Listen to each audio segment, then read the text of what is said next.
Mesir ya, Mesir yang selama ini mewanti-wanti Israel supaya jangan menyerang tepi barat Gaza, yaitu Rafah, ya karena Rafah ini apa namanya berbatasan dengan Mesir, tetapi rupanya permintaan Mesir tidak diindahkan oleh Israel, kawan-kawan. Dan Israel saat ini sudah mulai ya menghajar Rafah.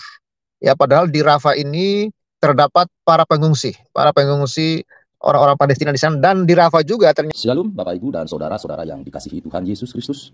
Penyesatan memang ada, tetapi cilakalah mereka yang membuat penyesatan itu. Iblis hadir menyerupai domba, tetapi oleh hikmat dan kasih karunia Roh Kudus yang menyertai kita, dari buahnya lah kita boleh mengerti dari pengajaran-pengajaran yang diberikan kepada setiap orang. Kita simak setiap video yang ada dengan membuka hati, membuka mata, dan membuka telinga, supaya kita beroleh pengajaran dan pembelajaran dari setiap apa yang boleh kita simak. Ya, henti-hentinya saya sampaikan kepada kita semua kabar sukacita dari surga. Yesus Kristus dialah Tuhan dan Juru Selamat. Ya, percayalah kepadanya supaya engkau tidak binasa karena segala dosa-dosamu. Hanya Yesus yang sanggup bebaskan Anda dari dosa, kutuk, dan maut, dan memberikan kepada Anda hidup yang kekal. Dan di luar Yesus, Anda pasti binasa, karena tidak ada keselamatan di luar Yesus. Bapa di sorga hanya menyediakan satu-satunya jalan keselamatan.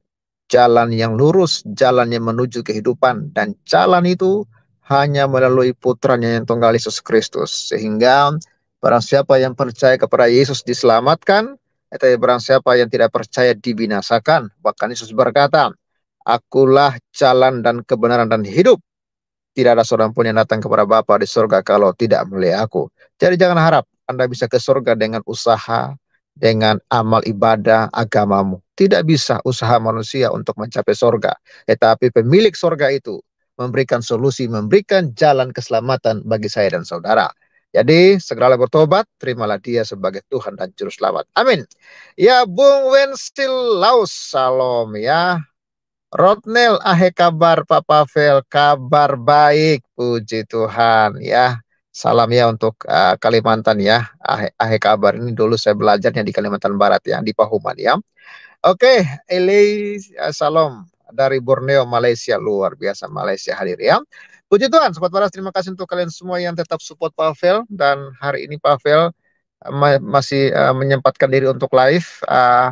Walaupun channel ini sudah tidak menghasilkan iklan, sudah tidak dapat AdSense ya, iklan, Twitter iklan, tapi Pavel akan tetap ya menyapa kita semua karena sayang sekali ya sudah banyak pengikut Pavel di sini ya, dan saya tidak mau, saya sangat menghargai saudara yang sudah memfollow, mensubscribe channel ini, dan saya bertanggung jawab untuk terus memberitakan kepada saudara semua apa namanya berita-berita, informasi-informasi yang terupdate, dan tentu ini akan membuka wawasan kita. Terima kasih untuk kalian semua kawan-kawan yang sudah mensupport Pavel, membantu Pavel ya, terima kasih ya.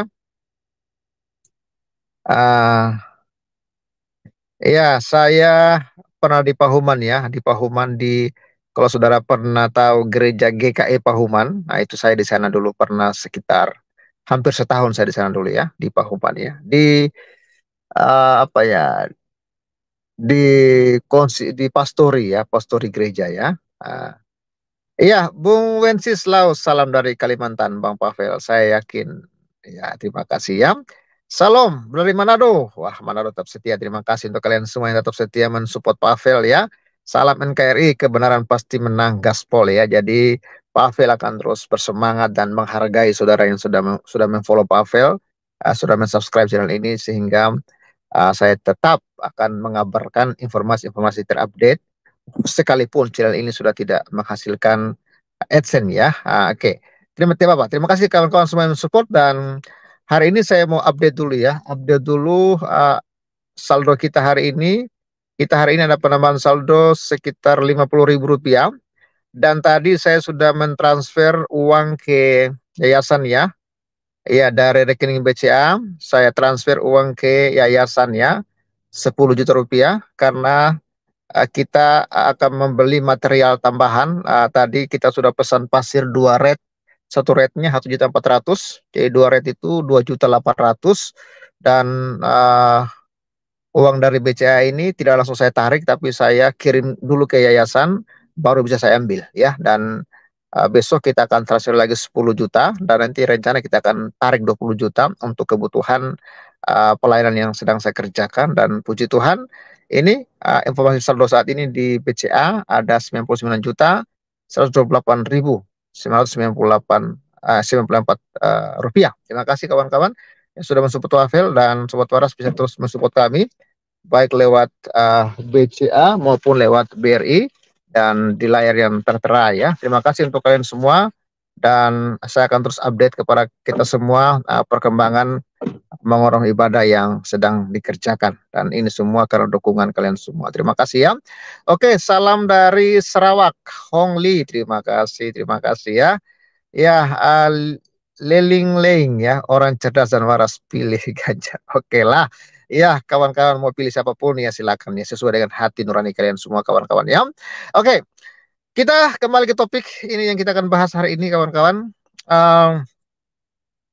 Sorry.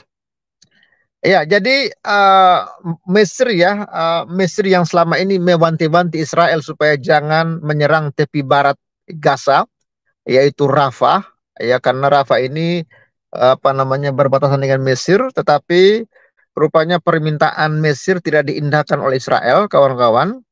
Dan Israel saat ini sudah mulai ya menghajar Rafah.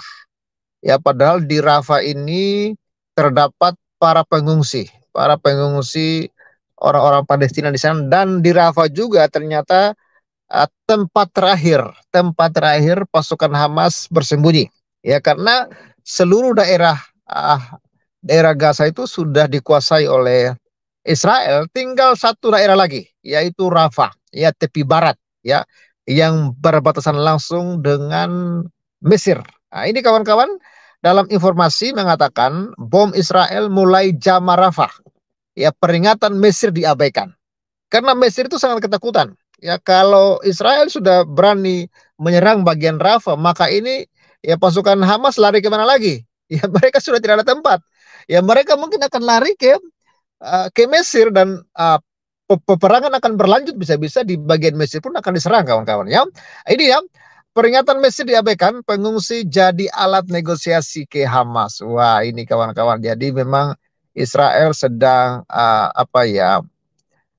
mencari atau menelusuri Hamas sampai kepada akar-akarnya. Mereka ingin menghabisi Hamas sampai ke akar-akarnya ini ya.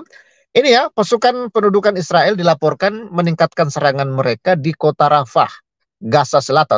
Di Gaza Selatan ya. Jumat tanggal 2 2024 malam. Hal itu ditunjukkan Israel saat jet tempur mereka menyerang 3 rumah di Rafah, menewaskan 24 orang dan melukai puluhan lainnya, menurut pernyataan Kementerian Kesehatan Palestina di Gaza. Rafah adalah kota padat penduduk dengan pengungsi dari seluruh jalur Gaza yang terkepung. Ya ini kawan-kawan ya. Jadi memang kondisinya sangat padat di sana. Ya pada Jumat, Menteri Pertahanan Israel Yoav Gallant mengkonfirmasi kalau tentara Israel sedang bersiap untuk menginvasi Rafah. Menurut Tel Aviv, tujuan utama operasi ini adalah untuk mengambil kendali dari Kordipor, ya, Philadelphia, sebuah jalur sempit sepanjang 14 km yang memisahkan Palestina dari Mesir, membentang dari penyeberangan Karam Abu Salem yang dikuasai Israel, menghubungkan jalur Gaza dan wilayah-wilayah pendudukan hingga titik paling selatan di pantai jalur Gaza. Mesir ya berulang kali mengumumkan penolakannya terhadap rencana invasi darat Israel tersebut. Para pejabat Mesir memperingatkan aksi ini sesuai dengan agenda Israel untuk mengusir warga Palestina dari Gaza menuju Sinai. Namun entitas pendudukan tampaknya berencana untuk melanjutkan serangan tersebut. Media-media Israel kemudian mengabarkan kalau Tel Aviv hampir mencapai kesepakatan. Mana mau tuh?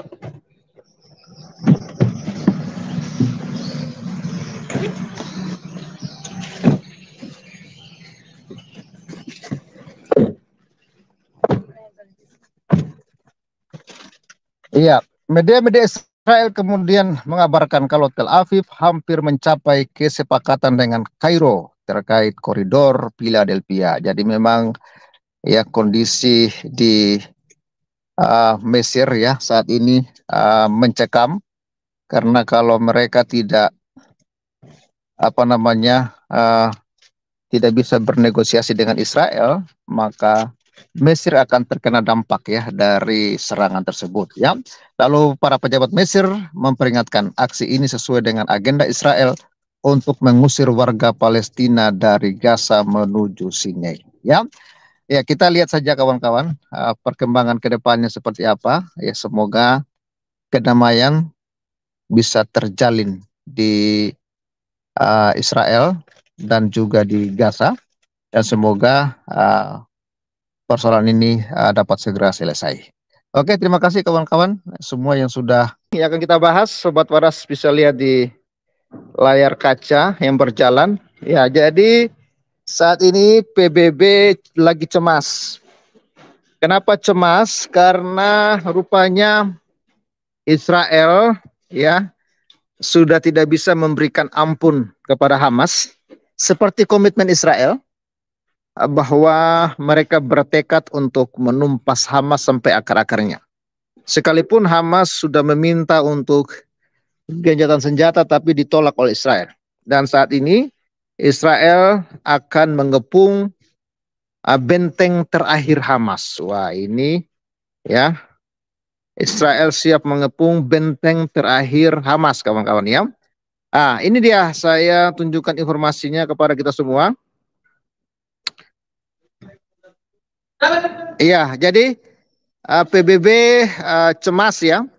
Benteng terakhir Hamas akan diserang Israel. PBB cemas akan perburuk bencana kemanusiaan. Ya memang tidak bisa kita pungkiri ya, resiko dari peperangan itu ya jelas ada bencana kemanusiaan ya. Tapi Israel pun tidak bisa berdiam diri. Kalau mereka berdiam diri, risikonya mereka yang akan dihancurkan atau dikepung oleh Hamas ya. Dan ini kawan-kawan, beritanya dimuat 8 Februari ya 2023. Sekretaris Jenderal Perserikatan Bangsa-Bangsa PBB Antonio Guterres mengkhawatirkan kemungkinan adanya operasi militer Israel di kota Rafah, jalur Gaza bagian selatan.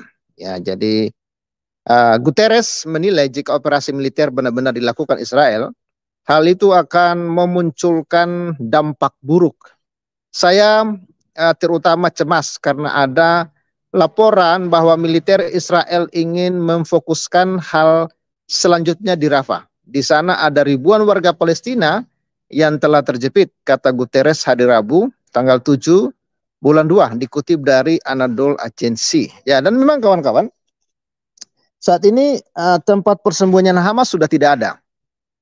Tinggal Rafah, karena kemarin waktu pengungsian ya banyak juga para militan-militan Hamas yang ikut mengungsi karena takut ya dihabisi oleh Israel. Mereka lari dan mereka ikut mengungsi di Rafah, karena strategi Hamas itu adalah bersembunyi di balik masyarakat sipil, dan mereka akan melakukan penyerangan kepada Israel itu dari balik ya pemukiman-pemukiman masyarakat sipil. Lalu ucapan Guterres dilontarkan setelah Menteri Pertahanan Israel Yoav Galan pada hari Senin 5 Februari ya, mengatakan target selanjutnya di Gaza ialah Rafah. Galan mengklaim Rafah sebagai benteng terakhir milik kelompok Hamas. Tindakan seperti itu akan memperburuk sesuatu yang sudah menjadi bencana kemanusiaan dengan dampak regional yang tidak terhitung, kata Guterres mengungkapkan kecemasannya.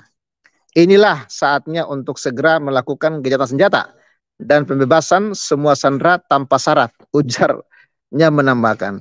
Ya, Israel sebenarnya hanya minta Hamas segera untuk membebaskan sandera Israel, masyarakat Israel, penduduk Israel yang disandera itu sekitar ya 200 orang ya yang disandera oleh Hamas. Tetapi rupanya Hamas masih sok jago ya, masih tidak mau melakukan pembebasan ya, sehingga Israel tidak ada solusi ya. Caranya Hamas itu harus dihancurkan. Hanya dengan Hamas dihancurkanlah baru akan terjadi pembebasan terhadap para sandera. Kalau Hamas tidak dihancurkan, mereka akan semakin bertingkah dan akan terus melakukan serangan demi serangan kepada Israel. Ya, dia menyebutkan situasi di Gaza kini menjadi luka yang membusuk di dalam nurani kita dan luka itu mengancam seluruh kawasan itu. Operasi militer Israel menyebabkan kehancuran dan kematian di Gaza dalam skala dan kecepatan yang tidak ada bandingnya sejak saya menjadi sekretaris jenderal. Ya, dan PBB juga tidak bisa menyalahkan Israel secara mutlak. Ya, karena memang kejadian peperangan ini ya sudah merupakan apa ya, hal yang harus terjadi karena Hamas sombong, angkuh dan merasa hebat bisa menghancurkan Israel. Mereka merasa bahwa mereka bisa mengalahkan Israel. Oleh karena itu mereka melakukan penyerangan kepada Israel. Dan ketika Israel melakukan serangan balik, ya inilah resikonya. Bencana kemanusiaan akan terjadi, akan banyak yang meninggal dan lain sebagainya. Dan itu tidak bisa kita hindari, ya. Karena Hamas juga merasa bahwa mereka hebat.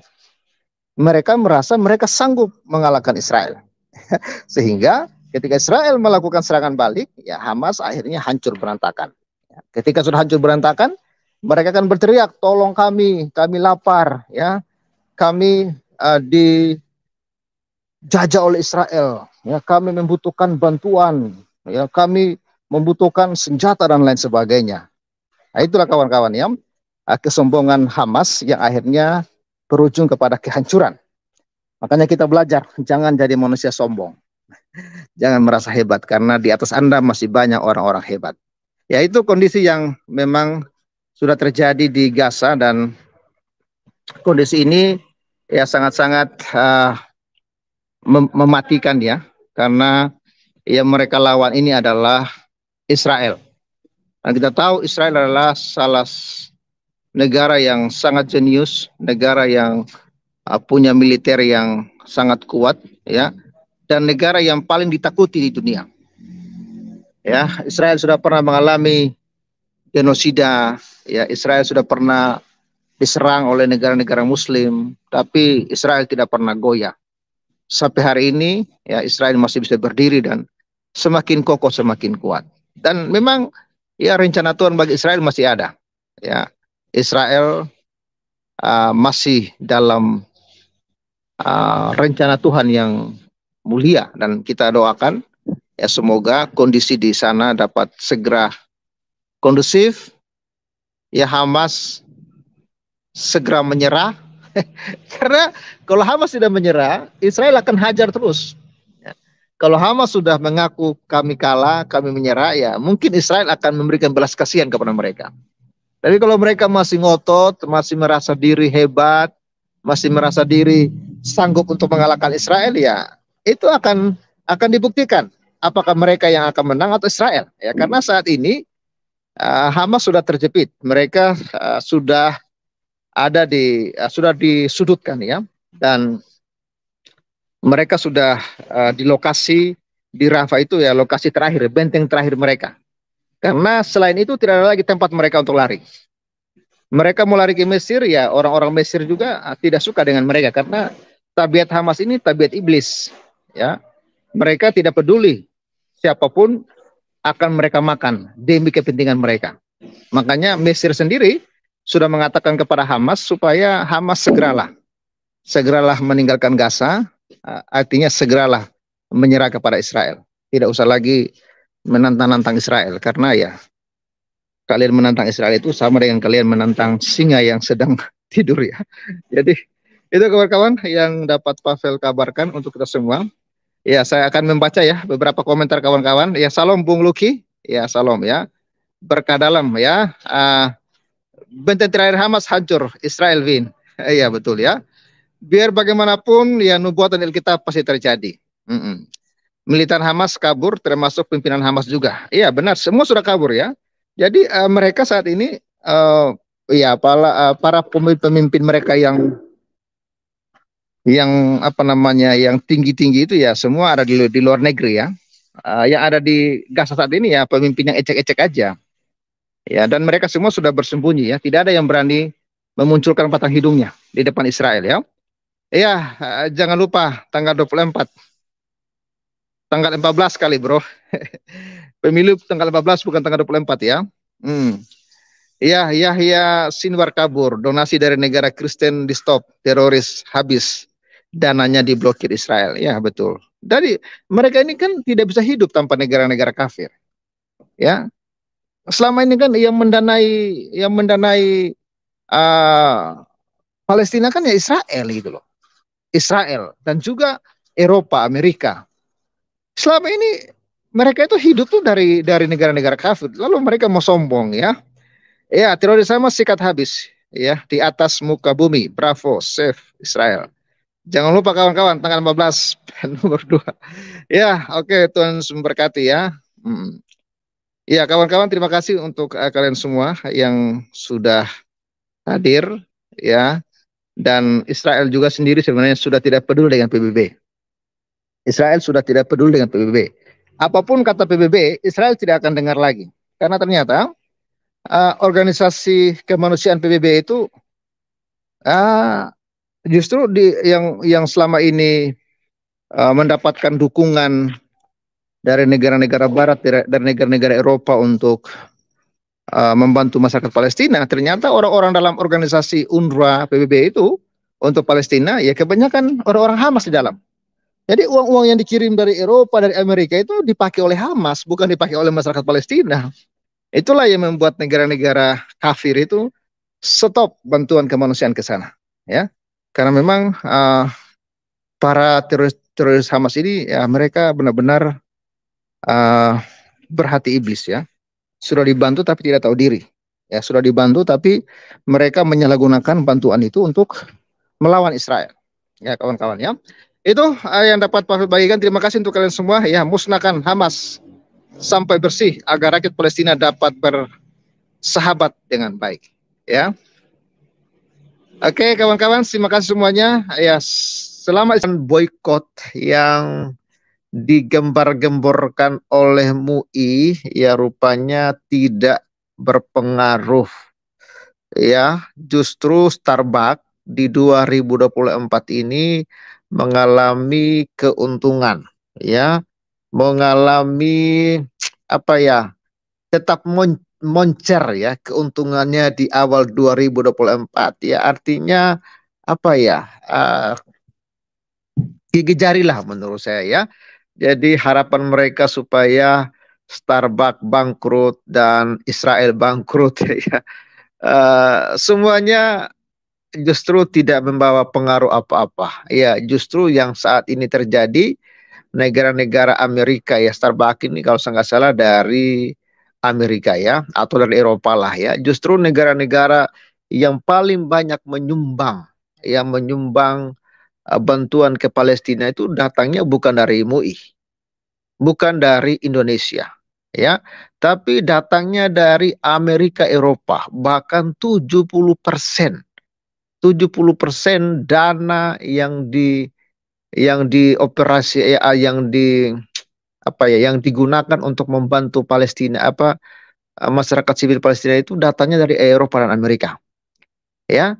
Dan ya saya nggak tahu apa manfaat ya dari seruan boykot MUI, ya, bahkan seruan boykot supaya produk-produk yang terafiliasi dengan Israel itu diboykot, ya, padahal penyandang dana terbesar untuk membantu Palestina itu ya justru dari produk-produk ini gitu loh, ya, dari negara-negara Amerika Eropa. Ya, lalu apa? Ya, inilah semuanya permainan ujung-ujungnya duit, ujung-ujungnya ya cari keuntungan kawan-kawan ya. Oke, gimana kawan-kawan, suara saya jelas ya? Bung Domba, salam salam ya. Bung Handal Aritonang, terima kasih sudah bergabung ya. Boykot balik yang sertifikat. Ya, oke kawan-kawan, kita akan bahas bagian ini. Tapi sebelum kita bahas seperti biasanya, saya akan melaporkan dulu kepada saudara dana yang masuk hari ini ya. Hari ini kita ada penambahan dana sekitar Rp900.000. Dan saya informasikan dulu tadi siang Tapi uang ini belum saya tarik ya, belum saya tarik dari yayasan, tapi sudah saya transfer tadi siang 10 juta dari BCA ke yayasan. Jadi skema pengambilan uangnya akan kita ambil dari rekening yayasan. Jadi yang dari BCA saya transfer 10 juta ke yayasan, sehingga ini ya pada tanggal 6 bulan 2, sehingga saldo kita saat ini yang ada di BCA ada 90.826.000. Itu yang dapat saya sampaikan kepada kita semua, Sobat Waras, dan terima kasih untuk dukungan kalian semua. Support terus Pavel untuk pekerjaan pelayanan yang sedang saya kerjakan di pedesaan, terlebih khusus untuk pembangunan rumah ibadah yang sedang sementara dikerjakan ya. Puji Tuhan, bagian altar depan sudah selesai diplester. Wah, tinggal sedikit itu ya di bagian altar depan. Ini bagian samping kiri. Ya, di bagian samping kiri pun tinggal sedikit ya. Nah, bagian depan ini sudah selesai juga ya. Lalu depan kanan juga sudah selesai juga, tinggal samping dikit lagi. Wah. Dan semen kita saat ini tinggal 12 sak ya, dari 20 sak tinggal 12 sak ya. Wah, puji Tuhan, puji Tuhan. Ya, itu Sobat Waras yang perkembangan pembangunan ibadah, dan kemarin saya sudah kasih uang ke ketua pembangunan untuk beli pasir lagi 2 red ya, 1 rednya 1.400.000, jadi kita pesan 2 red jadi 2.800.000. Ya, Sobat Waras, terima kasih untuk dukungan kalian semua. Semua dapat berjalan dengan baik ya, semua karena kemurahan Tuhan dan dukungan Sobat Waras sekalian ya. Terima kasih Bung Person, terima kasih Manado hadir. Boykot tidak berpengaruh untuk iman Kristen ya, betul sekali ya. Aster, salam Pavel, sehat selalu dan tetap semangat memberitakan Injil. Semoga semua orang bisa diselamatkan dari jalan yang gelap menuju yang benar. Amin, amin. Bung Romeo, terima kasih. Salam. Ya, salam kawan-kawan semua udah bergabung. Bung Joni, salam. Ya, kita kembali ya ke topik kita kawan-kawan. Sobat Waras, dukung kami terus. Saudara bisa lihat lewat nomor rekening yang ada di layar kaca ya. Dan kita kembali ke topik kita, ya ini. Ya, saya memberi judul MUI gigit jari. Kenapa gigit jari kawan-kawan? Ya, karena program mereka untuk memboikot itu ternyata tidak berhasil, gagal total. Ya, karena dalam sebuah informasi mengatakan bahwa ini kawan-kawan ya, marak aksi boykot, ya penjual Starbucks tetap moncer di tahun 2024. Di awal 2024 justru penjualan dari Starbucks ini kawan-kawan bukannya menurun, tapi justru makin moncer, makin mendapatkan untung yang sangat-sangat banyak ya. Sabar ya kita.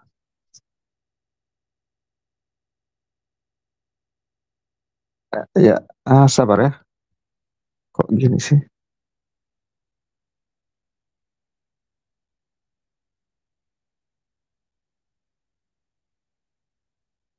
Iya, justru mendapatkan surplus ya, keuntungan yang sangat-sangat banyak, dan ini ya dimuat oleh sabar.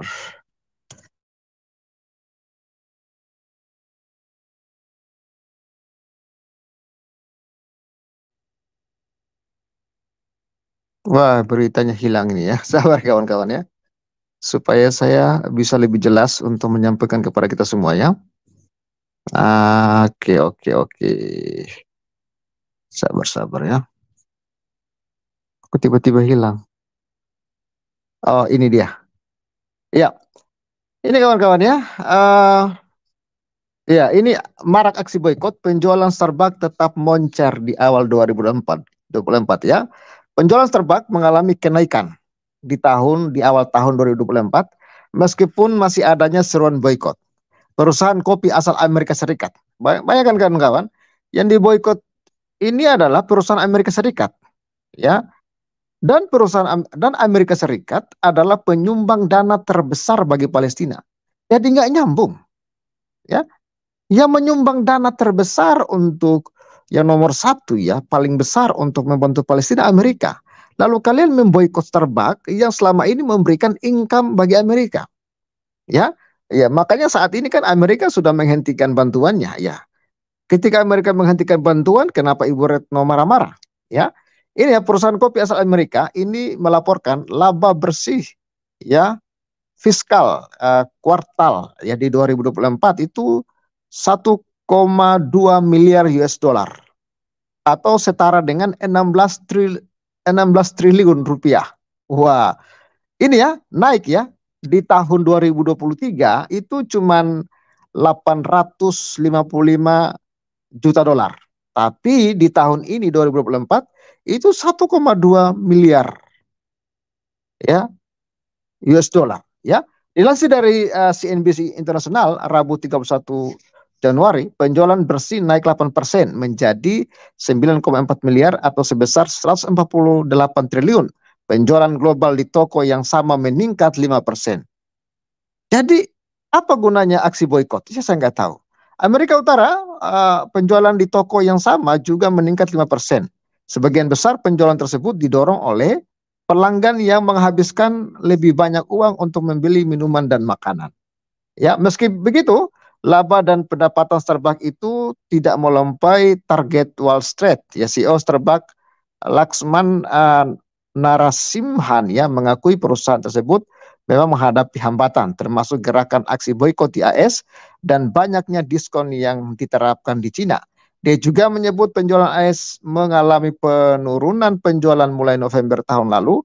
Penjualan yang menurun ini sebagian besar berasal dari pelanggan yang hanya berkunjung sekali. Dia menjelaskan hal ini ya berimbas dari kesalahpahaman mengenai sikap perusahaan dalam perang Israel Hamas. Kontroversi ini dimulai ketika Starbucks Workers ya United yang mewakili ratusan kafe yang tergabung dalam serikat pekerja mengunggah postingan untuk mendukung warga Palestina yang kemudian menimbulkan reaksi balik dari kelompok konservatif. Ya, jadi justru pada bulan bulan Januari 2024 ini ada peningkatan yang luar biasa ya. Dia menjelaskan hal ini berimbas dari kesalahpahaman mengenai sikap perusahaan dalam perang Israel Hamas ya. Lalu Narasimah juga menulis surat kepada para pekerja pada bulan Desember ya menilai informasi tersebut salah dan berusaha melepaskan Starbucks dari kontroversi tersebut. Starbucks berusaha menarik kembali pelanggan lain dengan menargetkan mereka melalui promosi, melalui program loyalitas dan minuman baru untuk hari Valentine. Jadi kawan-kawan, dalam sebuah informasi mengatakan Starbucks itu justru mengalami surplus ya, keuntungan ya di awal tahun 2024 ini. Dan yang menariknya kawan-kawan, yang menariknya ya, aksi boikot itu tidak mempengaruhi ya, walaupun ada pengaruh sedikit tapi itu ya saat ini sudah kembali meningkat ya karena memang kawan-kawan tidak dapat dipungkiri ya apa namanya seruan boikot ini ya pengaruhnya sangat sedikit ya dan itu tidak akan bertahan lama kawan-kawan ya. Bahkan beberapa komentar ya yang ada pada artikel ini mengatakan ya oleh M. Rahmat Hidayat, ternyata selama ini dana ke Palestina masuk dari negara-negara yang produknya diboikot oleh kaum mabok. Ini akhirnya semakin banyak yang sadar ya. Ketika muncul berita bahwa penyandang dana paling besar untuk membantu Palestina bahkan sudah bertahun-tahun datanya dari Amerika dan Eropa, sekarang mata mereka terbuka. Berarti aksi seruan boikot itu aksi penipuan. Ya, tanpa disadari bahwa yang banyak membantu orang Palestina itu justru negara-negara yang saat ini produknya diboikot. Ya, ternyata selama ini dia mengatakan dana ke Palestina masuk dari negara yang produknya diboikot oleh kaum mabok. Ya, lalu Suryono memberi komentar, boikot nggak ngaruh kecuali yang diboikot tempe tahu sop kambing. Ya, lalu ya ini trading apa namanya Oki ya Okoi komentar bahwa karena yang boikot memang yang nggak punya duit. Dia mengatakan ya karena yang boikot itu adalah orang-orang yang tidak berduit ya makanya nggak ngaruh untuk Starbucks, sehingga Starbucks tetap mengalami keuntungan, mengalami surplus, ya, makin moncer, ya, dan nggak ada, ya, karena memang orang yang tidak boykot ini orang-orang yang tidak pernah masuk ke Starbucks, yang tidak pernah belanja ke Starbucks, jadi nggak ngaruh kawan-kawan. Jadi ya aksi boykot menurut saya gigi jari, ya, dan aksi boykot ini justru menurut saya merugikan orang-orang Palestina. Karena yang mereka boykot itu produk dari Amerika. Dan Amerika adalah negara yang paling besar, yang paling banyak membantu orang-orang di Palestina. Dari sini kita dapat belajar bahwa jangan membiarkan dirimu ditipu. Apalagi menggunakan dalil-dalil agama. Berniat, ya, berniat untuk menghancurkan Israel, tetapi justru yang hancur adalah Palestina oleh aksi-aksi boykot ini. Karena ketika mereka memboikot supaya produk-produk buatan Amerika ini bangkrut, loh, Amerika mau dapat uang dari mana untuk membantu Palestina? Mengharapkan uang dari kalian tidak seberapa untuk membantu Palestina, ya kan? Iya, iya betul ya. Makin ramai Starbucks, tidak ada efek, ya. Ya, itulah strategi strategi apa namanya? Ya, menurut saya orang-orang yang teriak-teriak aksi boykot ini orang-orang yang hanya ditunggangi oleh para pengusaha, ya. Ya, Bung Romeo, salam, terima kasih sudah hadir, ya. Ya, terima kasih kawan-kawan. Jadi aksi boykot itu gagal total. Dan rupanya semakin banyak orang yang waras dan tidak mau lagi dibodoh-bodohi oleh orang-orang yang selalu memainkan agama untuk aksi-aksi kemanusiaan, untuk aksi-aksi politik, tapi sebenarnya mereka semua hanya memanfaatkan, ya, masyarakat yang tidak tahu apa-apa. Jadi orang-orang yang selama ini teriak-teriak save Palestina atau boykot Israel, ya, apa yang sudah mereka buat untuk Palestina? Ya kan? Justru Amerika Serikat yang dibenci, yang produk-produknya diboykot, Eropa yang diserukan untuk diboykot produknya, Eropa lah, Amerika lah yang paling banyak membantu orang-orang Palestina. Ya, semoga ya para kaum-kaum dungu bisa waras, ya, dan kita belajar ya bahwa justru orang-orang yang Anda bencilah yang paling membantu kehidupan Anda. Kafir yang Anda benci, ya kan? Cina yang Anda benci, Amerika, Eropa yang Anda benci, tapi produk mereka kalian konsumsi tiap hari. Dan tanpa mereka kalian bukan siapa-siapa. Kembalilah ke zaman batu. Meninggalnya Buya Syakur itu membuat saya sedih karena tidak ada orang yang bisa menyampaikan hal sedemikian halus di dalam membongkar keislaman. Bahkan ketika dikuburkan, Buya Syakur itu pakai keranda mayat, pakai peti mati.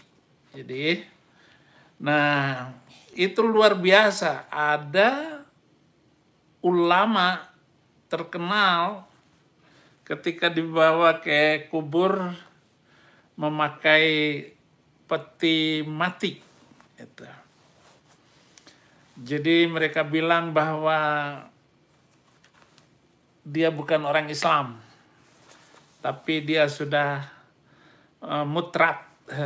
mujrat, apalah begitu.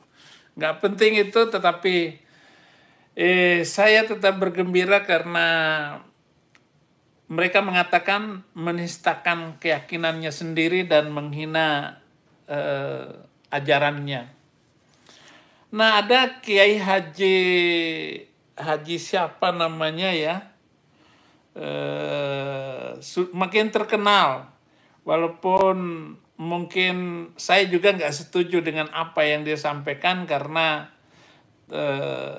cara pembahasan dia tidak sesuai dengan Islam itu sendiri. Tapi oke lah, enggak apa-apalah, saya senang-senang selalu kalau diomongkan seperti itu, saudara-saudara. Pergi ke negara lain malah baju kita diganti pakai baju mereka. Kita kehilangan identitas kita, malah kita bangga di sana. Makan fotonya di pajang di mana-mana. Hmm. Coba tanya sepulang dari sana, apa tujuan haji, apa tujuan umroh? Saya yakin nggak bisa jawab. Hmm. Ini salah kaprah. Iya. Apa yang diucapkan di sana?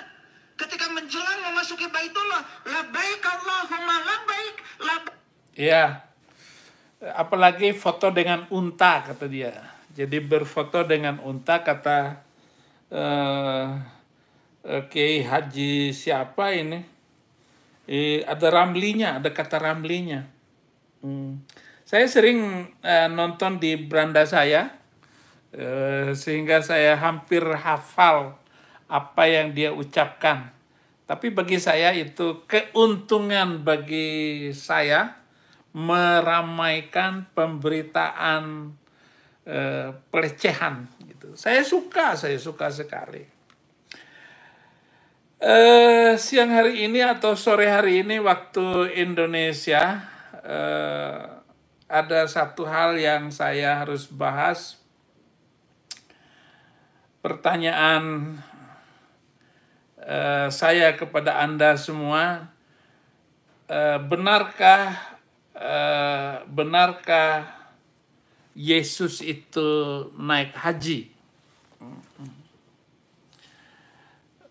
Saya nggak tahu persis kenapa ya mereka membuat ide-ide sepertinya nabi-nabi Arab, nabi-nabi Alkitab diyahudikan, jadi diajarkan seperti itu. Atau pertanyaannya, benarkah Yesus itu sholat gitu.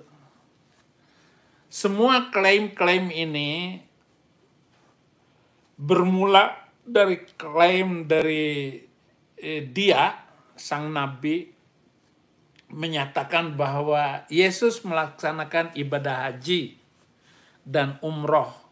Itu sebagaimana yang tertulis di dalam hadis sahih volume 3 buku 15 nomor 1252. Saya tidak membacakan Arabnya. Dari Hanzalah al-Aslam mengabarkan, saya mendengarkan Abu Hurairah menceritakan dari Nabi, berkata, demi zat yang jiwaku berada di tangannya, putra Maryam, maksudnya Isa al-Masih, benar-benar bertalbiyah memulai ihram dengan niat melaksanakan ibadah haji atau umroh, atau ia menggabungkan kedua-duanya di lembah Ar-Rauha. Lembah Ar-Rauha itu adanya di sebelum Mekah, sebelum memasuki kota Mekah. Jadi itu sudah memulai pakaian ihram. Pakaian ihram itu adalah selendang satu kain dan selendang bawahnya satu lagi untuk, jadi nggak pakai celana dan pakai yang lain, dan tidak memakai pakaian yang berjahit. Itu namanya pakaian ihram. Lalu benarkah Yesus itu bertalbiyah? Isa al-Masih itu bertalbiyah. Bunyinya labbaik Allahumma labbaik labbaik la syarika lak labbaik innal hamda wan ni'mah lak wal mulk la syarika lak. Itu bunyinya. Itu namanya talbiyah. Aku datang memenuhi panggilanmu, ya Allah. Aku datang memenuhi panggilanmu, tidak ada sekutu bagimu, sesungguhnya segala puji nikmat milikmu, begitu pula kerajaan, tidak ada sekutu bagimu. Jadi hanya satu-satunya kerajaan itu, yaitu kerajaan Allah. Saya tidak perlu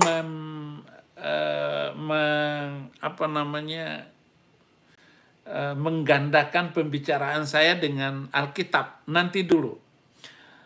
Nah, pertanyaannya, sejak kapan Kristus Yesus berbahasa Arab? Walaupun dia bisa berbahasa Arab dan gampang sekali karena dia Tuhan.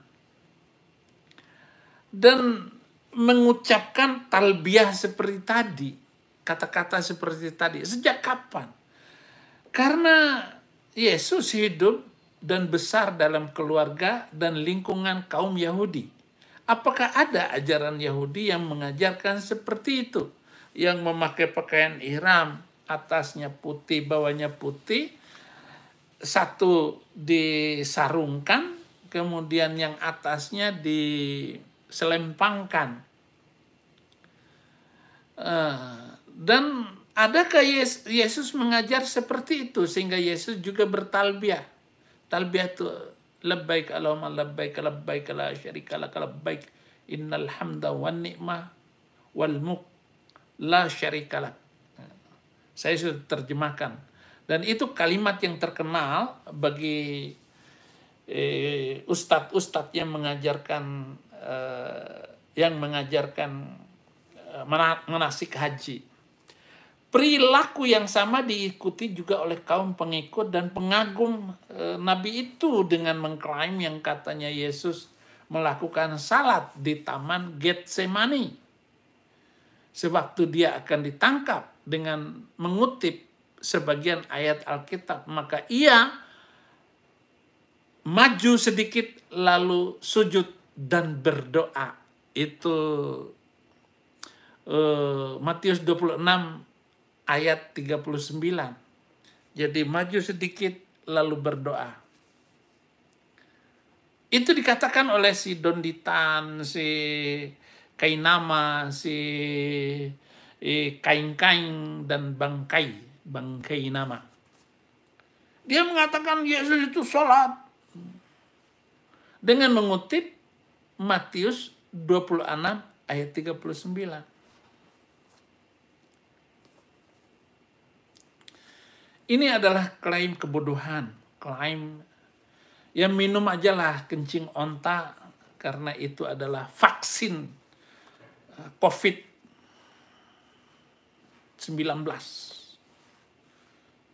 Kalau begitu,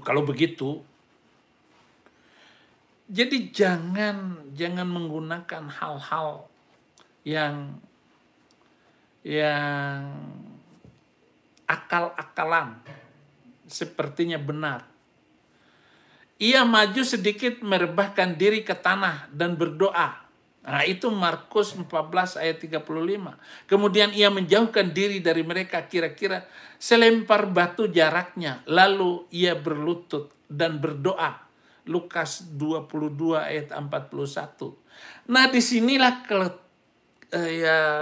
kebotolan kaum ini, saudara-saudara, mengklaim seperti itu. Bukankah Quran sendiri tidak mengakui bahwa Yesus itu ditangkap dan disalibkan?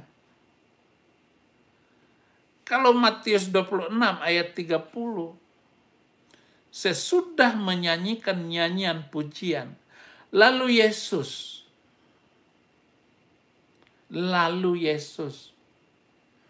pergi ke gunung. Iya, naik ke gunung. Masa juga Yesus ayat 29-nya sujud berdoa, kemudian ayat 30 setelah menyanyikan nyanyian pujian, masa Nabi nyanyi? Kalau mengaku bahwa Yesus itu Nabi Islam, begitu. Karena mereka nggak boleh nyanyi, mana ada. Nah, ini sekaligus jawaban terhadap Muslim yang bertanya, masa orang Kristen ibadahnya nyanyi? Yesus nyanyi, menyanyi, saudara. Hanya Nabi penyesat saja yang mengatakan Aneh orang Kristen nyanyi-nyanyi. Sama dengan ketika saya masih Muslim. Aneh orang Kristen tuh di gereja nyanyi-nyanyi. Mana ada nyanyi-nyanyi? Yesus nggak pernah nyanyi. Begitu saya baca ayatnya.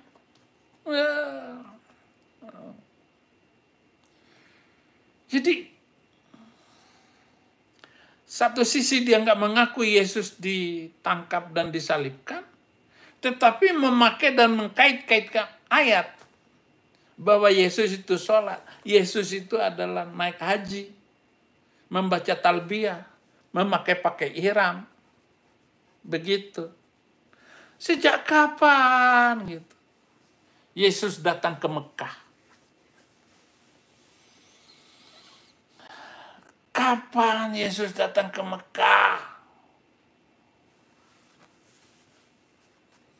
Ini klaim-klaim yang aneh bin ajaib. Ya, sehingga saya harus ngomong. Ya. Terus kenapa ada pengakuan seperti itu? Itu berarti orang mengklaim bahwa Yesus salat. Tanpa dia sendiri sesungguhnya dia sudah ingkar dan menafikan isi Qur'annya sendiri. Itulah yang saya katakan on board.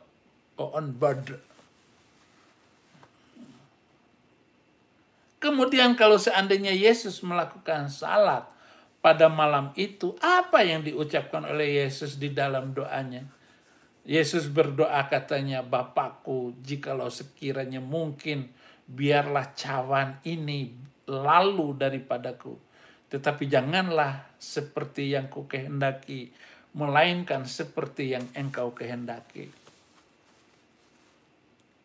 Terus kalau dia sholat, masa dia doa, Allahumma sholli ala Muhammad wa ali Muhammad, kama shollaita ala Ibrahim wa ali Ibrahim. Di mana kata-kata itu di dalam Alkitab yang mengatakan Yesus mengucapkan sholawat. Lalu mengucapkan asyhadu la ilaha illallah. Nggak ada. Nah, klaim semacam ini yang harus saya luruskan. Emang repot, emang berat saudara-saudara. Karena mereka memunculkan terus begitu. Tetapi kalau saya nggak ngomong, dianggap benar sehingga banyak orang gereja pindah ke masjid. Sementara tahu nggak kalian itu burung gereja itu? Dulu itu burung masjid. Burung gereja itu dulu burung masjid. Nih kalau mau tahu nih ceritanya. Itu burung masjid. Karena duluan masjid daripada gereja. Datangnya di Indonesia, duluan masjid daripada gereja. Maka itu dulu itu disebut burung masjid. Suatu hari ada ceritanya begini, suatu hari ada sunatan massal. Sunatan massal kan rame. Nah burung-burung masjid itu ngeliat. Burung orang aja dipotong, kata burung masjid. Akhirnya pindah ke gereja, lari terbang ke sana, menyelamatkan diri supaya tidak disembelih. Akhirnya disebut burung gereja. Padahal dulunya burung masjid. Takut. Ini ada orang gereja lari ke masjid. Itu sebabnya saya harus ngomong. Saya harus berbicara. Harus saya bongkar. Enak aja bilang Yesus sholat.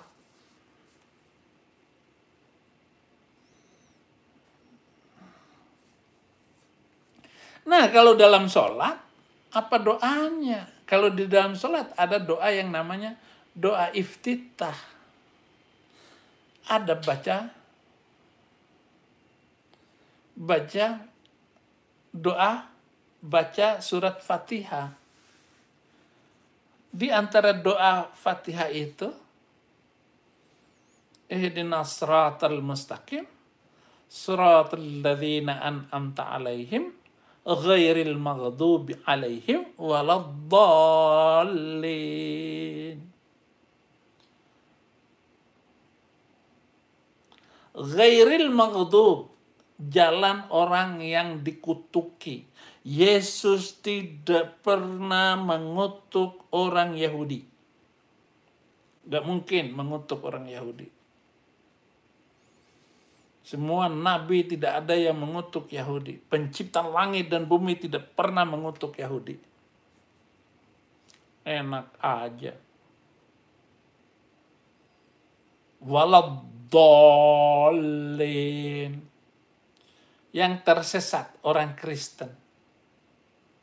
Yesus tidak pernah mengatakan murid-muridnya tersesat. Bahkan dia datang untuk menyelamatkan, dia datang untuk memberkati. Allahu akbar kabira walhamdulillahi katsira wa subhanallahi bukrata wa asila. Inni wajjahtu wajhiya lilladzi fataras samawati wal ard hanifan musliman wa ma ana minal musyrikin. Inna salat wa nusuki wa mahyaya wa mamati lillahi rabbil alamin la syarikalah wa bidzalika umirtu wa ana minal muslimin. Apakah Yesus doa kayak begitu? Ya, enggak usah inilah cari sejarah, akal-akalan ini, ya. Baru kemudian baca Fatihah, bla bla bla, dolin. Terus pada saat ruku mengucapkan apa? Subhana rabbiyal azim wa bihamdih 3 kali. Maha suci Rabbiyal azim, sang pembimbing yang agung dan terpujilah. Ucapan ini sama diucapkan pada saat sujud. Subhana rabbiyal a'la wa bihamdih.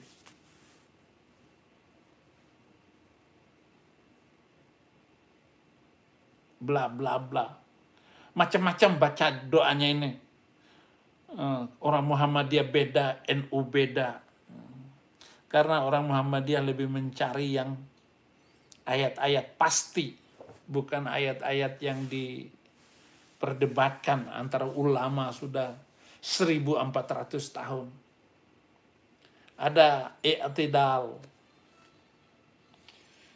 Sami Allahu liman hamidah wa bihamdi. Rabbana walakal hamd. Mil'us samawati wa mil'ul ardi. Mil'ul ma syi'ta min syai'im wa ba'd. Bla bla bla. Doa ada tasyahud. Dan akhirnya salam. Heran kok. Mereka ini percaya. Padahal masa hidup antara Isa Al-Masih dengan Muhammad ini 610 tahun baru muncul Nabi dari Arab. Bagaimana caranya ya? Untuk meyakinkan kepada Anda semua bahwa hadis-hadis tertulis semua. Itu dongeng dan cerita-cerita. Ya seperti sekarang ini ngaku-ngaku turunan Nabi. Padahal bukan. Itu bagaimana kalau keturunan dia yang asli gitu? Apa ia juga kayak begitu?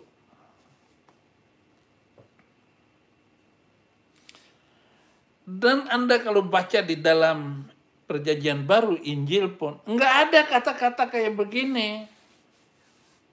Doa-doa yang dihafalkan. Nggak seperti itu. Sejak kapan sih Isa Al-Masih menghafalkan dan mengucapkan doa-doa di dalam Al-Fatihah? Doa Bapa Kami juga, walaupun diajarkan oleh Yesus Kristus, nggak ada kayak Fatihah begitu. Nggak ada kayak Fatihah. Doa Bapa Kami itu, Abana alladzi fis samawat liyataqaddas ismuka liya'ti malakutuka litakun masyiatuka fil ard atina khubzana al-yawmi waghfir lana dzunubana kama ghafarna limuznibina ilaina wala tudkhilna fit tajribah lakin najjina minas sirrir. Itu doa Bapa Kami. Semua orang Kristen hafal itu. Dalam bahasa Indonesia ya, tapi saya harus dalam bahasa Arab supaya saya hafal doa Bapa Kami itu. Karena kalau dalam bahasa Indonesia susah saya hafal. Tetapi karena saya menghafalnya dari bahasa Arab, maka otomatis saya mengerti di dalam bahasa Indonesia. Jadi kalau susah menghafal ayat-ayat Alkitab, saya hafalkan dulu di dalam bahasa Arabnya. Yaitu di kitab saya ini. Karena Alkitab saya ini bahasa Arab. Kitabul Muqaddas, kitab suci.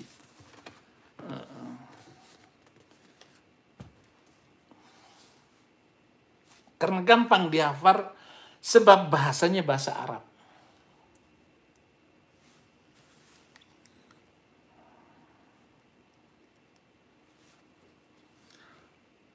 Dalam Fatihah itu, tunjukilah kami ke jalan yang lurus.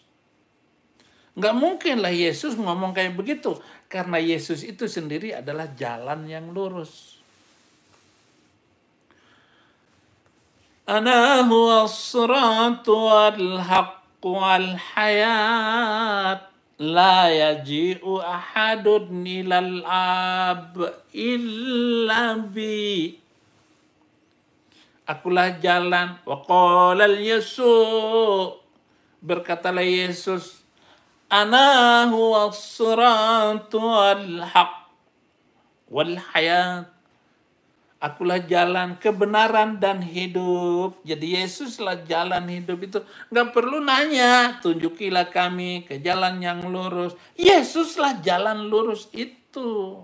Untuk hidup tenang, untuk hidup damai dan toleransi itu harus ikut Yesus Kristus. Jadi jangan kalah debat lalu lapor ke polisi. Ini akibatnya seperti saya ini. Karena mereka nggak mampu lagi berdebat dengan saya, lapor polisi. Dicari-carilah oleh polisi. Uangnya banyak. Jadi kalau orang yang dicari-cari itu pas uangnya banyak, ditangkap sama Bareskrim. Karena mengandung penghasilan tersendiri. Jadi bagaimana saudara-saudara? Kalau mau lihat rancangan cerita kayak begitu terus di Indonesia. Bagaimana kita mengikuti, menjadikan bangsa ini menjadi bangsa yang apa namanya? Saya heran.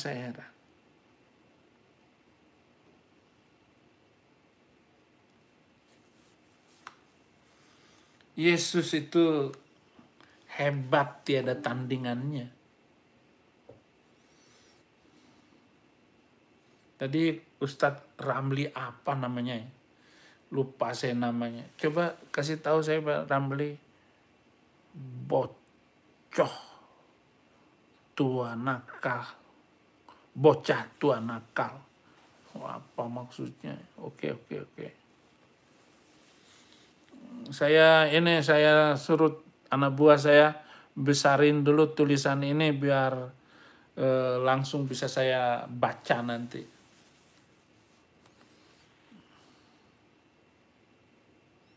Nas itu hebat dan tiada tandingannya. Yesus itu luar biasa.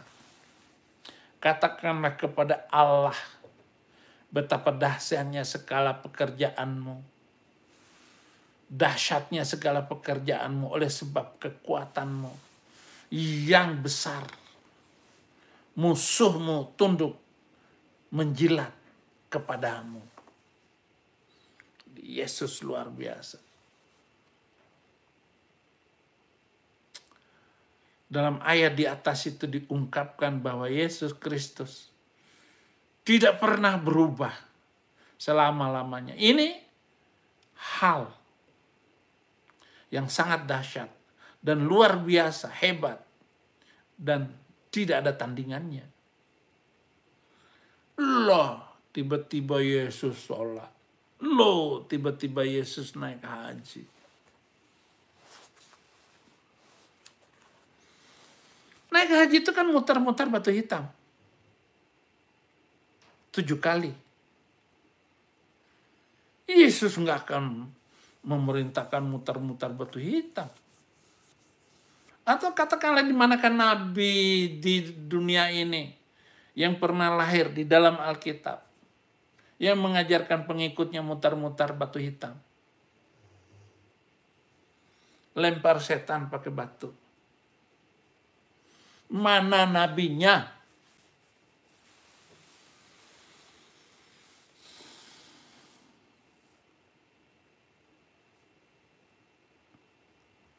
Aduh, saudara-saudara, sebenarnya ngantuk juga. Yang ada Yesus itu adalah hebat. Kasihnya tidak pernah berubah. Yohanes 3 ayat 16, karena begitu besar kasih Allah akan dunia ini, sehingga ia telah mengaruniakan anaknya yang tunggal, supaya setiap orang yang percaya kepadanya tidak binasa, melainkan beroleh hidup yang kekal. Jadi tidak pernah berubah. Kasihnya akan dunia ini, mengaruniakan anaknya yang tunggal. Dan itu cukup sekali. Nggak perlu berkali-kali naik haji, sholat 5 kali sehari. Bacaannya nggak pernah berubah. Itu aja. 14 abad yang lalu bacaannya itu doang. Bacaannya komprang-kampreng. Udah teriak lagi di sono. Udah teriak pakai toa, salah pula bacaannya. Bacaannya pluku suntur. Nggak ada loh bahasa Arab pluku suntur itu. Awas, kamu ulangi lagi. Dan para pengejek, para penghina agama itu akan muncul dari sana. Dari orang-orang yang seagama saya dengan dulu. Ini asik, saya senang. Saya gembira. Karena kasihnya Yesus dari sorga datang ke dunia, mencari dan menyelamatkan mereka yang berdosa. Semua kita sudah berdosa. Tetapi karena percaya kepada Yesus Kristus, bersih kita. Matius 9 ayat 13. Jadi pergilah dan pelajarilah ini. Arti firman ini. Yang ku kehendaki ialah belas kasihan dan bukan persembahan. Karena aku datang bukan untuk memanggil orang benar, melainkan orang berdosa. Dan orang yang paling berdosa itu adalah Saifuddin Ibrahim. Bukan karena mengejek dan menghina. Ini gereja enak sekali. Menghakimi jemaatnya, menghakimi orang. Sesama pendeta tidak ada yang mantap, semuanya ribut. ribut, karena suka ribut. Tak apa yang diributin? Pengaruh apakah yang diributin? Beda pilihan presiden, berantem lagi. Jangan-jangan Anies yang menang ini. Tapi saya percaya Tuhan Yesus yang menang. Aku lebih daripada pemenang.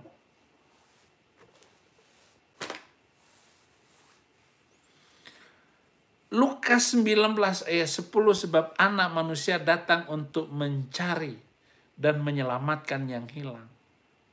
Siapa yang hilang? Saifuddin Ibrahim. Dia mencari saya. Yesus Kristus mencari saya di pesantren. Sini nak, sini. Kamu jangan terlalu hebat mengajar di sana. Nanti saya kasih gelar kamu. Gelarmu, kamu anakku. Kamu kuangkat jadi panglima. Panglima, bukan pang-6. Saya panglima. Markus 2 ayat 17, Yesus mendengarnya dan berkata kepada mereka, bukan orang yang sehat yang memerlukan tabib, tetapi orang sakit. Aku datang bukan untuk memanggil orang benar, melainkan orang berdosa. Itu sebabnya saya nggak perlu ribut, nggak perlu rame, lu ngomong kayak apa, kecil. Lu menghina, lu maki-maki, nggak peduli. Nggak ada, saya nggak peduli apapun. Aku dipepet dari dalam dan dari luar. Aku difitnah dari dalam dan dari luar. Tenang aja. Saya tidak pernah ragu, saya tidak pernah takut sedikit, apalagi bela diri. Saya nggak perlu bela diri karena Yesus tidak pernah bela diri. Yesus bisa untuk menghindar, kabur, lari, menghilang. Jadi kemarin saya didatangi lagi oleh orang yang dulu mau menyelamatkan supaya saya tidak dipenjarakan. Ini kemarin kita ngobrol bagaimana menyelamatkan Saifuddin Ibrahim ini ketika ditangkap 2017 lalu. Jadi mereka sudah menyiapkan semuanya. Saya lari ke luar negeri sekian lama, akan dibawa terbang kemana-mana, begitu. Sudah oke.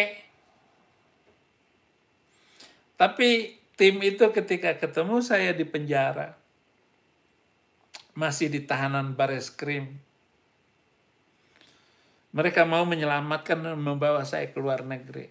Sudah disiapkan dana apa segala sesuatunya. Tapi saya nggak setuju. Saya nggak setuju dibawa kabur. Gitu.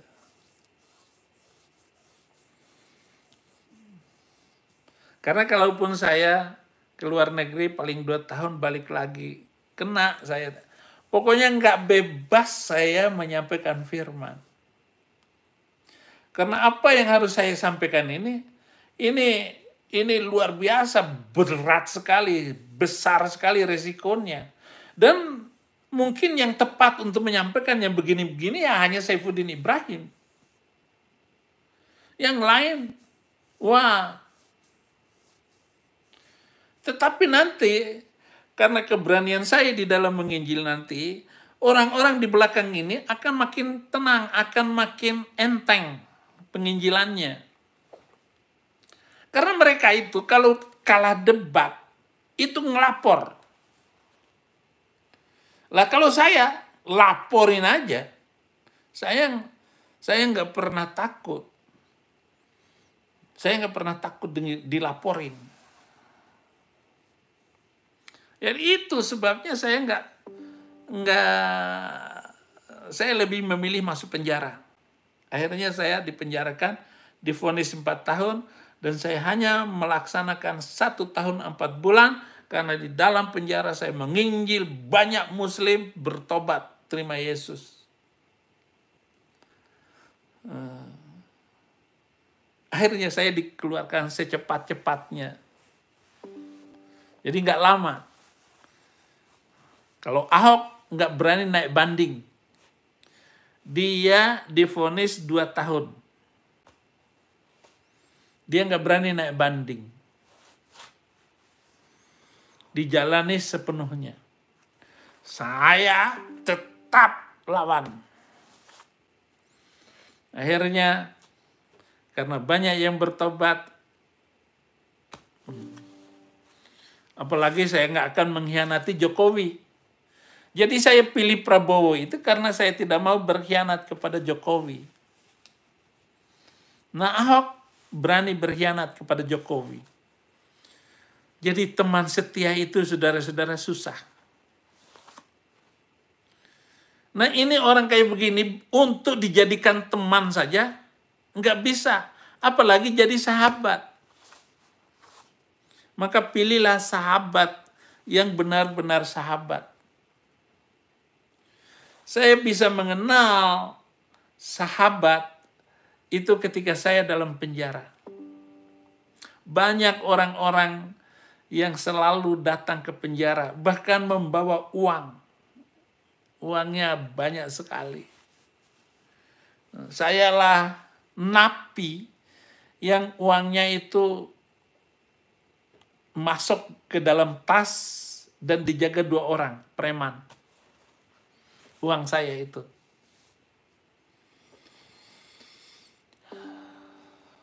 Luar biasa. Akhirnya saya menunjukkan bahwa saya tidak bersalah dan saya pertanggungjawabkan bahwa omongan saya tidak bisa disalahkan. Makanya saya menerima hukuman itu. Matius 20 ayat 28, sama seperti Anak Manusia datang bukan untuk dilayani, melainkan untuk melayani dan untuk memberikan nyawanya menjadi tebusan bagi banyak orang. Kalau tebusan nyawa cukup Yesus. Nyawa saya tidak ada harganya karena tidak menyelamatkan orang lain. Maka saya selamatkan nyawa saya untuk tetap memberitakan Injil, dan saya akan memotong-motong, memutilasi apa saja yang tidak berkenan dalam keyakinan dan ajaran orang itu. Bahkan saya memutilasi diri sendiri. Mempermalukan diri saya sendiri juga. Biarin aja. Malu-malulah. Udah selesai semuanya itu. Di atas kayu salib. Dia itu telah menyelesaikan semua hidup saya. Ayat-ayat di atas mengungkapkan bahwa kasih Tuhan itu sempurna bagi orang-orang yang percaya dan mau menerima Yesus sebagai Tuhan dan Juru Selamat. Ana huwas siratu wal haqq wal hayat, la yaji'u ahadun ilal ab illa bi. Akulah jalan kebenaran dan hidup. Tidak ada seorang pun yang datang kepada Bapa kecuali lewat Yesus. Amin.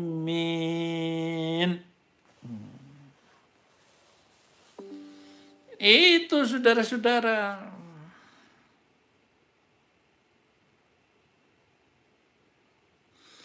Jadi apa buktinya? Kalau Yesus Tuhan kita itu hebat dan tidak ada tandingannya. Kuasanya tidak pernah berubah. Dulu, sekarang, selama-lamanya. Efesus 1 ayat 19. Dan betapa hebat kuasanya bagi kita yang percaya, sesuai dengan kekuatan kuasanya.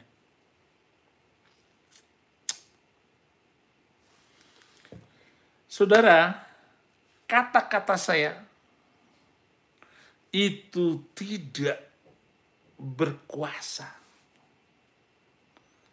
kalau tidak membonceng kata-kata Yesus. Nggak ada maknanya saya ngomong apapun. Karena saya mengatasnamakan Yesus Kristus dan membawa nama Yesus dalam nama Yesus. Nah, itu kuasanya hebat.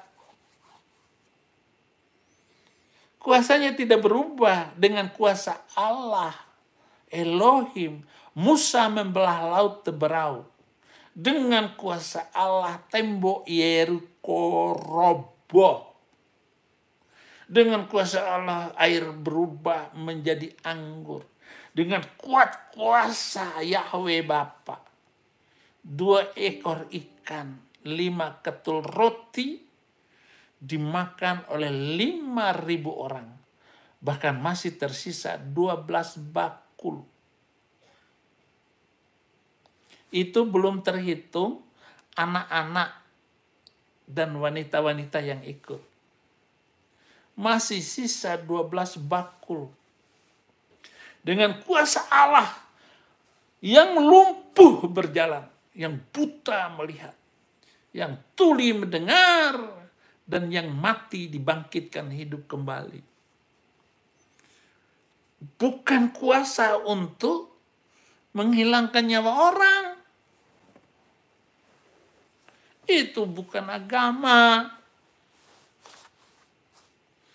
Hendaklah ia memintanya dalam iman. Dan sama sekali jangan bimbang. Sebab orang yang bimbang sama dengan gelombang laut yang diombang-ambingkan kian kemari oleh angin. Orang yang demikian janganlah mengira bahwa ia akan menerima sesuatu dari Tuhan. Karena tidak kokoh di dalam iman ini. Ya, saya ngelawan kuasa iblis ini. Alkitab menggembirakan kita dengan kehidupan itu ada pada Dia. Yohanes 1 ayat 4, dalam Dia ada hidup, dan hidup itu adalah terang manusia. Hidup itu adalah terang manusia. Ya, dalam Dia ada hidup, di dalam Yesus ada hidup. Dan hidup itu adalah terang manusia. Jadi kalau Anda mau hidup, terima Yesus. Baru otak pikiranmu itu terang. Dan gak bisa dilawan orang. Itu kan YouTuber Plukus Suntur itu, dia hanya mencari kata-kata saya yang dipotong lalu ditertawakan. Saya mulung. Itu kan settingan saja supaya memang saya kelihatan mulung.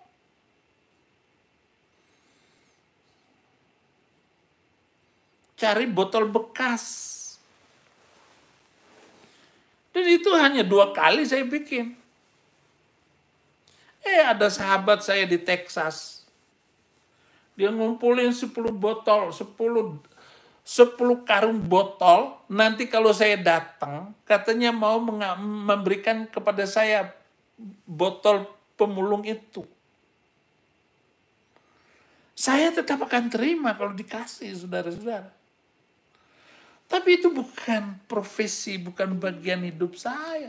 Bagian hidup saya adalah tetap ngomong, membicarakan Injil keselamatan.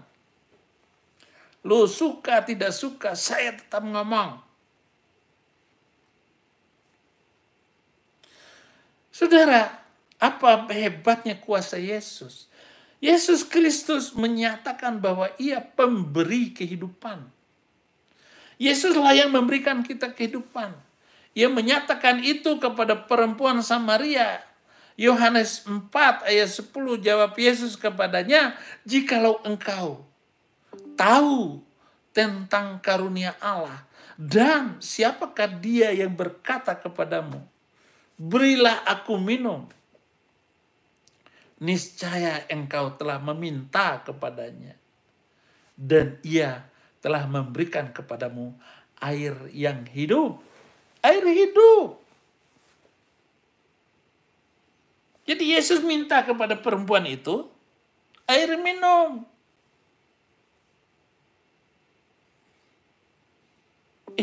Kalau kamu tahu siapa yang sedang berbicara dengan engkau. Yesus yang minta, tetapi sesungguhnya wanita itu yang meminta. Apa? Dia meminta air kehidupan. Percaya kepada Yesus, hidup kekal selama-lamanya. Itu maksudnya. Coba si Donditan itu, si Kainama itu, coba ambil ini ayat. Berani? Nggak berani kamu. Iya, Yesus telah memberikan kepadamu air hidup. Memberikan air hidup. Ini gambar di belakang ini bagus kan? Bagus. Tapi ini bukan wajah Yesus. Ini hanya imajinasi orang yang merasakan betapa besar karunia Yesus di dalam karyanya bagi keselamatan, maka digambarkan seperti itu.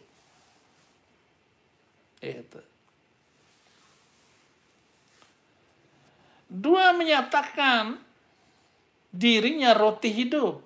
Yohanes 6 ayat 35 kata Yesus kepada mereka, akulah roti hidup. Barang siapa datang kepadaku, ia tidak akan lapar lagi. Dan barang siapa percaya kepadaku, ia tidak akan haus lagi. Maksudnya apa? Orang gak bertanya lagi agama ini begini, nanya ini begitu, apakah hukumnya nanti kalau batal wudhunya kentut. Batal wudhu? Enggak, biarin aja. Ya terus saja menyanyi walaupun kentut. Enggak batal, itu ibadah. Repot amat gara-gara kentut.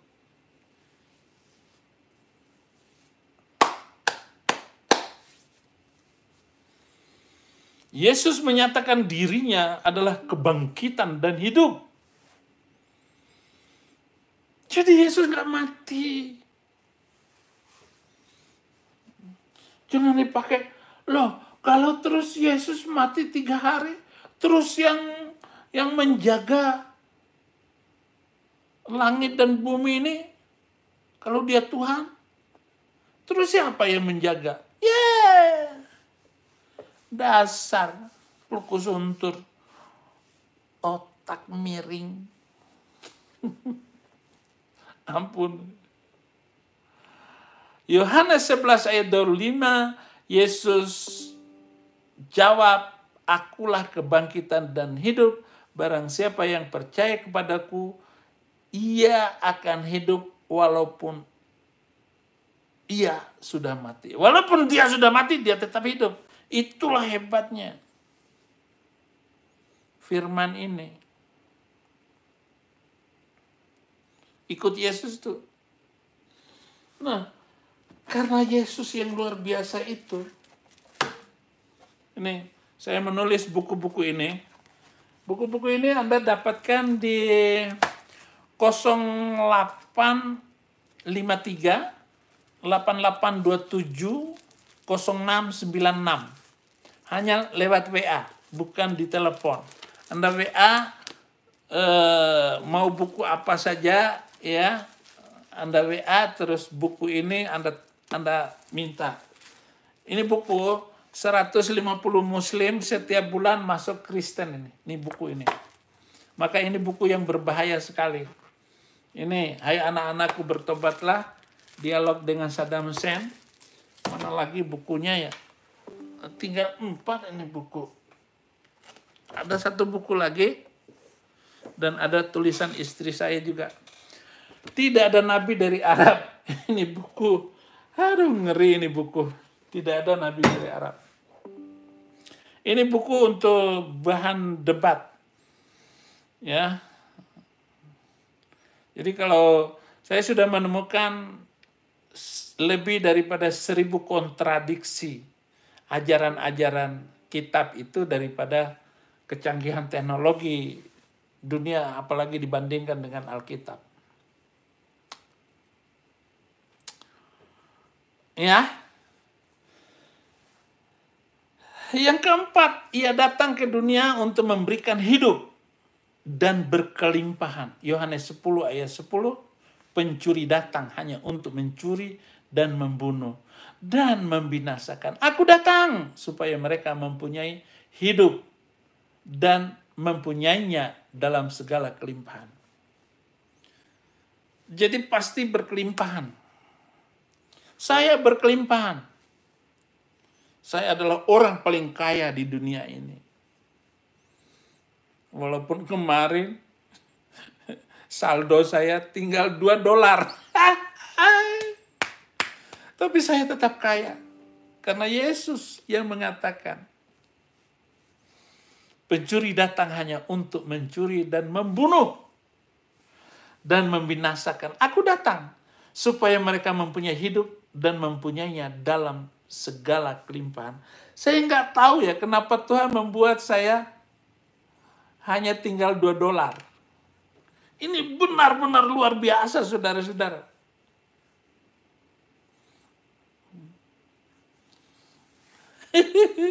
Lucu. Ini baru seumur hidup. Saldo saya tinggal $2. Ya dulu memang nggak punya apa-apa. Mana rekening bank aja nggak punya. Dulu waktu kecil. Jadi tetap kelimpahan. Kelimpahan itu orang yang semangat berkobar-kobar untuk memberitakan kebenaran firman Tuhan. 5, hanya di dalam Yesus Kristus kita memperoleh kehidupan. Yohanes 20 ayat 31-32, memang masih banyak tanda lain yang dibuat Yesus di depan mata murid-muridnya yang tidak tercatat dalam kitab ini. Tetapi semua yang tercantum di sini telah dicatat supaya kamu percaya bahwa Yesuslah Mesias, Anak Allah, dan supaya kamu oleh imanmu memperoleh hidup dalam namanya. Nanti saya akan lanjutkan lagi obrolan ini dan bagaimana Anda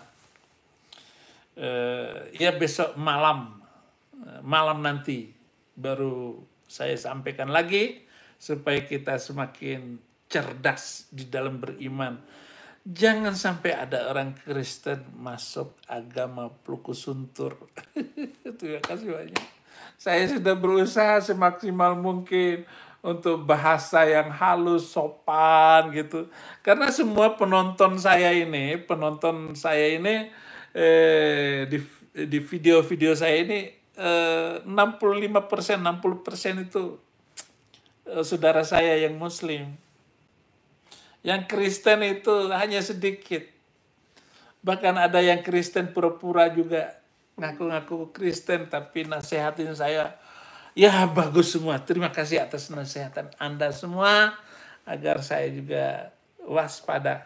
10 tahun ke depan ini kita sudah memenangkan Nusantara bagi Kristus. Saya ucapkan terima kasih telah menonton video ini sampai habis. Dukung terus channel Hati yang Gembira dengan cara like, komen, dan subscribe. Tuhan Yesus Kristus memberkati kita semua. Amin.